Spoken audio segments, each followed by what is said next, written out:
بنو مارچ میں P T I کے مسلح لوگ شامل تھے۔ بانی پی ٹی آئی نے سیدھی فائرنگ کا بیان دیا۔ وزیر اطلاعات عطا اللہ تارڑ کی پی ٹی آئی پر کڑی تنقید، کہا تحریک انصاف دہشت گرد جماعت ہے، اسی جماعت کی حکومت کا انکوائری کا حکم سمجھ سے بالاتر ہے۔ جرمنی حملے میں پاکستانی شہریوں سے متعلق شناخت جاری ہے، سیاسی عناصر ملوث ہوئے تو بانی پی ٹی آئی انہیں بچا نہیں سکیں گے۔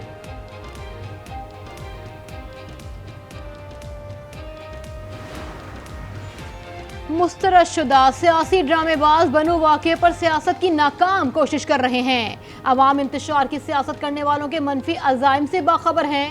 مشیر اطلاعات خیبر پختونخوا بیرسٹر سیف کا رد عمل، کہا وزیر اعلیٰ صورتحال کو مسلسل مانیٹر کر رہے ہیں، عطا تارڑ کے بیان سے حالات خراب ہو سکتے ہیں۔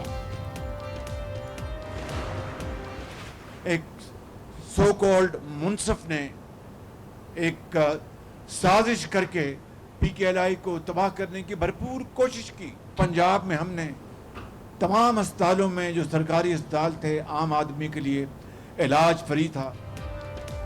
ایک شخص نے سازش کر کے پی کے ایل آئی تباہ کرنے کی کوشش کی۔ عام آدمی کی ترقی اور خوشحالی میں سیاست نہیں کرنی چاہیے۔ وزیر اعظم شہباز شریف کا اسلام آباد میں جناح میڈیکل کمپلیکس سے سنگ بنیاد کی تقریب سے خطاب، کہا تعلیم اور علاج غریب آدمی کا بنیادی حق ہے۔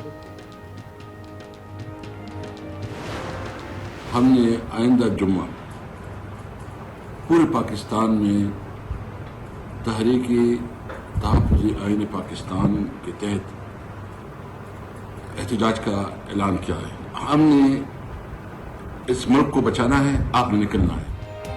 سیاسی جماعتوں کے خلاف کریک ڈاؤن جاری ہے۔ ارکان قومی اسمبلی کی خریداری کے لیے بڑی آفرز ہو رہی ہیں۔ ہمارے ارکان اسمبلی کو دباؤ میں لا کر وفاداریاں بدلنے کی کوشش کی جا رہی ہے۔ رہنما پی ٹی آئی اسد کیسر کا دعویٰ، جمعے کو تحریک تحفظ آئین پاکستان کے تحت ملک گیر احتجاج کا اعلان۔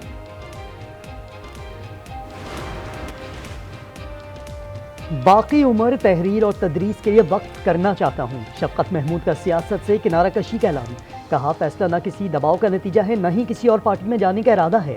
آصف کرمانی نے نون لیگ سے راہیں جدا کر لی، بولے یہ وہ نواز شریف نہیں جنہیں میں جانتا تھا، لگتا ہے انہیں بے بس کر دیا گیا ہے۔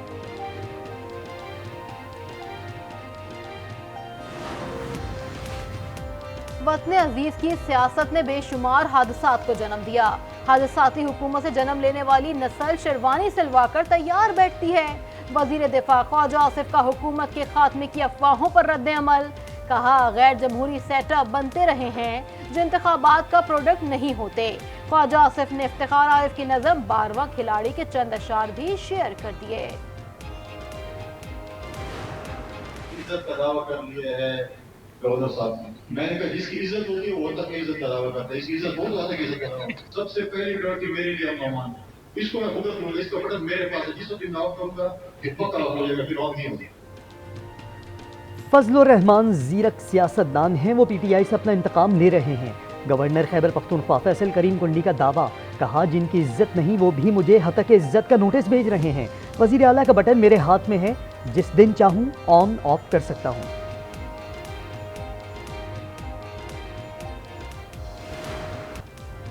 بنگلہ دیشی سپریم کورٹ نے کوٹا سسٹم پر عمل روک دیا، مکمل ختم کرنے کا حکم نہیں دیا۔ عدالتی فیصلے کے تحت سول سروس کی 5% ملازمتیں اب بھی سابق فوجیوں کے بچوں کو دی جائیں گی۔ 2% کوٹا دیگر کیٹیگریز کے لیے مختص ہوگا۔ طلبہ کا احتجاج جاری رکھنے کا اعلان، ہنگاموں میں اموات کی 133 تک پہنچ گئے ہیں۔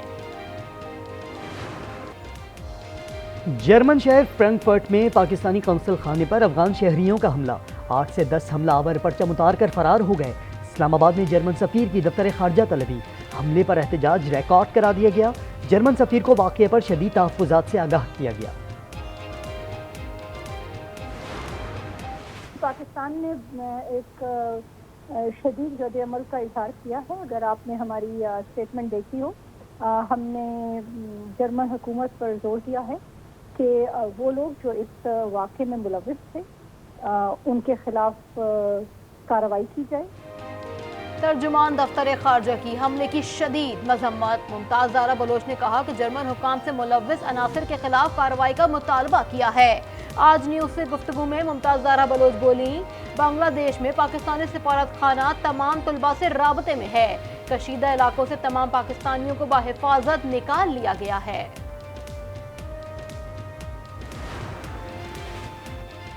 پنجاب میں پہلی بار سرکاری سطح پر ایئر ایمبولینس سروس کا آغاز، میاں والی سے مریضہ کو ایئر ایمبولینس کے ذریعے راولپنڈی منتقل کیا گیا۔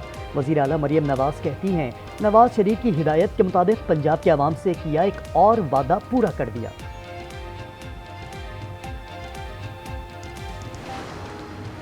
نیب کا توشہ خانہ ریفرنس ٹو بانی پی ٹی آئی اور بشرا بی بی آج شامل تفتیش نہیں ہوئے۔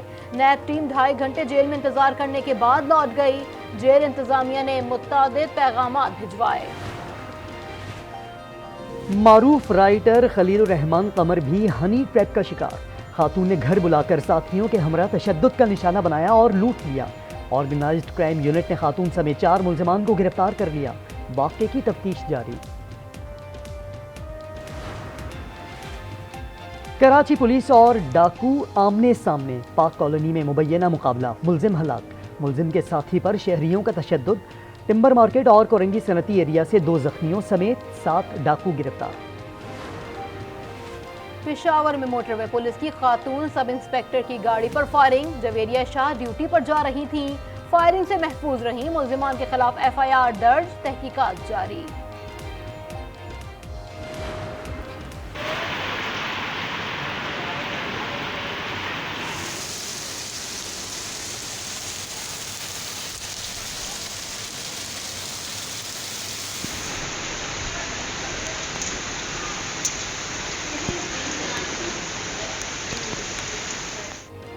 کراچی میں شدید گرمی کے بعد بادل برس پڑے، کہیں ہلکی اور کہیں تیز بارش کے باوجود حبس کم نہ ہوا کہ الیکٹرک کا سسٹم بیٹھنے سے کئی علاقے بجلی سے محروم۔ دوپہر میں پارہ 40 ڈگری تک گیا، شدت 53 ڈگری تک محسوس کی گئی۔ محکمہ موسمیات کی 24 جولائی سے موسلادھار برسات کی پیش گوئی۔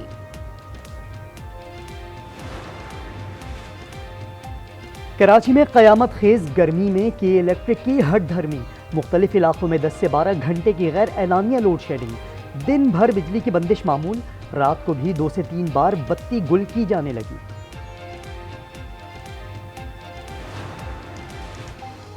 لاہور کے مختلف علاقوں میں برسات جل تھل ایک ہو گیا، شہریوں کے چہرے کھل اٹھے۔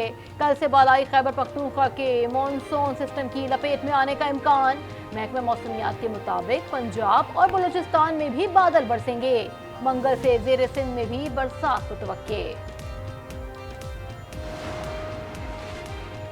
چینی بجلی گھروں کو تھر کا کوئلہ استعمال کرنے کا کہیں گے، جس سے توانائی اور بجلی کی قیمت پر بہت بڑا اثر پڑے گا۔ وزیر توانائی اویس لغاری کی غیر ملکی خبر رساں ایجنسی سے گفتگو، کہا درآمدی کے بجائے تھر کا کوئلہ استعمال کرنے سے منافع کی واپسی آسان ہوگی، درآمدات میں سالانہ 200 ارب روپے سے زیادہ کی بچت ہو سکتی ہے۔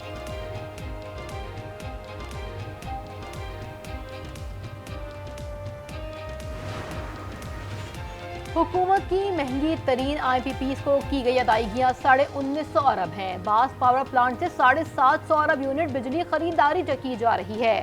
سابق نگراں وفاقی وزیر گوہر اعجاز کا انکشاف، کہا یہ سب معاہدوں میں کیپیسٹی پیمنٹ کی اصطلاح کی وجہ سے ہوا ہے۔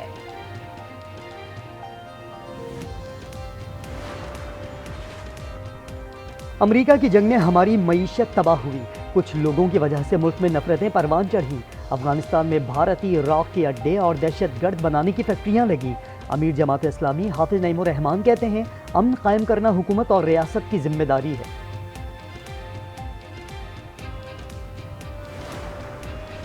کراچی میں گیسٹرو اور ڈائریا نے شہریوں کو جکڑ لیا، یومیہ 500 سے 600 مریض رپورٹ ہونے لگے، جناح سول اور NICH میں رش، چلڈرن اسپتال، عباسی شہید اسپتال میں بھی ڈائریا کے مریض رپورٹ۔